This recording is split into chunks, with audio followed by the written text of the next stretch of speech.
אני שרונה, מורה בדרך הרוח, והפעם נדבר על עין בית שמות הבורא.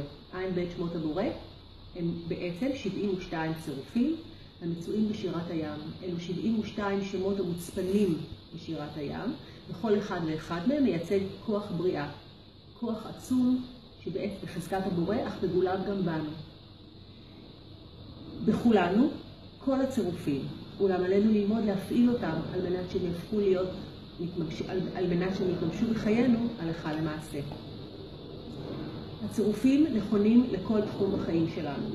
לכל צירוף יש תחום שעליו הוא אמון. יהיה צירוף שידבר על סילוק מחשבות שליליות, צירוף שידבר על ריפוי נפשי, צירוף שידבר על ריפוי גופני, צירוף שידבר על יצירת שפע, צירוף שיזמן לנו את הזוגיות הקוסמית עליה אנחנו חולמים מאז ומתמיד.